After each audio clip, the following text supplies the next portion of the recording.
अस्सलाम वालेकुम, नमस्कार, सत श्री अकाल। मैं हूँ शाकिर शाह। आप देख रहे हैं शासन भारती न्यूज। आइए एक नज़र कुछ खास खबरों पर। धन्यवाद।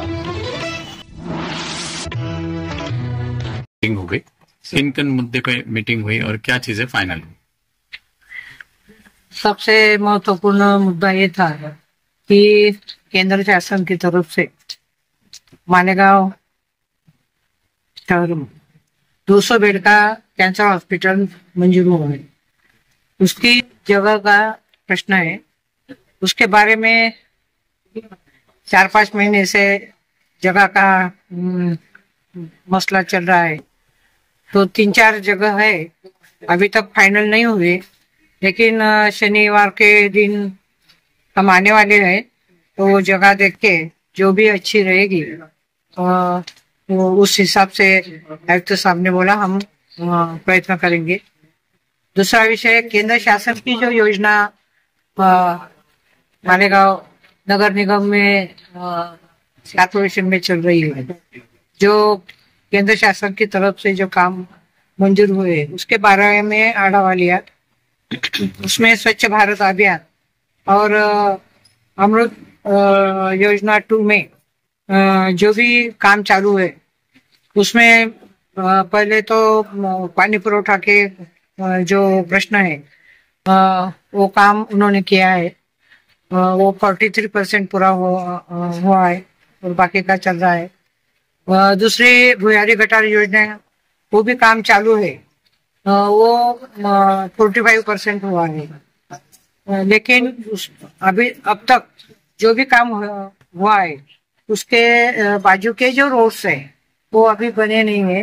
तो कॉन्ट्रैक्टर को उन्होंने नोटिस दिए, क्योंकि वो जो एग्रीमेंट है उस एग्रीमेंट में लिखा है कि ड्रेनेज लाइन पूरी होने के बाद वो रोड भी होना चाहिए।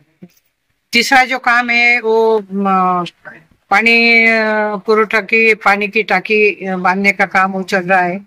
और जो सिटी में जो शौचालय का काम है वो भी मंजूर हुआ है। उसका भूजन शनिवार के दिन कर रहे हैं। और 15 वित्त आयोग में जो दवाखाने बनना काम चालू है 35 करीबन, उसमें से 3 सब सेंटर्स पूरे हुए। उसका भी भूमि पूजन उसका उद्घाटन शनिवार के दिन करने का है। दूसरे खासदार निधि में से एक वाचनालय और अभ्यासिका, ये मालेगांव सेंट्रल में और आउटर में दोनों जगह 40-40 लाख रुपए हम देने वाले हैं। तो उसकी जगह का प्रश्न है, उसके बारे में भी चर्चा हुई। तो वो जगह तय करने का 2-3 जगह है, वो भी 8-15 दिन में निश्चित हो जाए।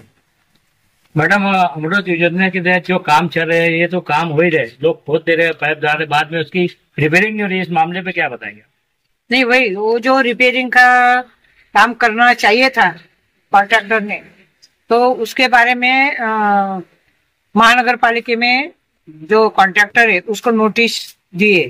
और अभी अब तक जो काम हुए तो उसके आगे का काम नहीं करेंगे जब तक वो रास्ते वो रास्ते पूरे तरफ से बनाते नहीं। मैडम, कैंसर हॉस्पिटल को लेकर 6 महीने से अपनी सारी कार्रवाई चल रही थी। कलेक्टर ऑफिस तक के एक जगह के कागजात पहुंच चुके थे। ऐसा लग रहा था कि आज वो फाइनल हो जाएगा और आने वाले 2-3 दिन में उसका संगे बुनियाद रखा जाएगा। लेकिन ऐसी क्या वजह हो गई कि वो जगह आपको और ये करना पड़ेगा? नहीं, वो जगह है, लेकिन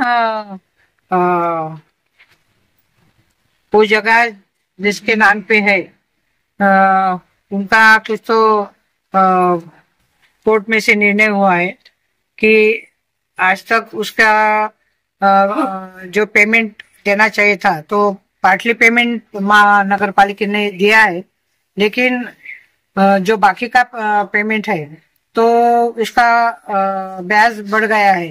तो करीबन 3 करोड़ रुपीस वो देना पड़ेगा, ऐसा बोल रहे हैं। लेकिन वहाँ पे तो एक दूसरा हॉस्पिटल चालू है, सर्वे नंबर 1 ही है, तो वो अभी महानगर पालिका देख रही है और 2-3 जगह है उसके बारे में कुछ रिजर्वेशन है। अगर वो जल्द से जल्द निकलते हैं तो ये हमारा हॉस्पिटल का, कैंसर हॉस्पिटल की जगह जो है वो अगर मिलेगी तो बहुत अच्छा होगा। उसके बारे में बहुत चर्चा मीटिंग में हुई। जी मैडम, ये ठीक है, चर्चा हो गई। वो जगह अचानक उन्होंने बोला कि हमको 3 करोड़ रुपए देना है, लेकिन 6 महीने से क्या उन्होंने ये सारी चीजें बताई नहीं थी? नहीं, क्या ऐसा है कि नहीं, वो तो किसी राजकीय दबाव में आज कारपोरेशन ने ये फैसला आपको दिया? नहीं, ऐसा लगता नहीं है, क्योंकि उनको भी खुद मालूम नहीं था कि इतने पैसे उनको देना पड़ेगा, क्योंकि जगह के बारे में कलेक्टर साहब के साथ हमारे नासिक में मीटिंग हुई थी। बागलान तालुका में भी multi speciality hospital, super speciality hospital 200 bed का मंजूर हुआ है। उसका जागे का भी मसला था, वो तय हो गया है वो जगह। दुलिया में आयुष हॉस्पिटल के लिए भी जगह मिल गई है, सिर्फ अभी मालेगांव की जगह का सवाल है। तो कलेक्टर ऑफिस में तो ये जगह तय हो गई थी। इसके बाद में ये जो पैसे देने का जो है इसकी जगह उन्होंने दावा किया है, तो वो फिर से हम कलेक्टर से बात करें। ठीक।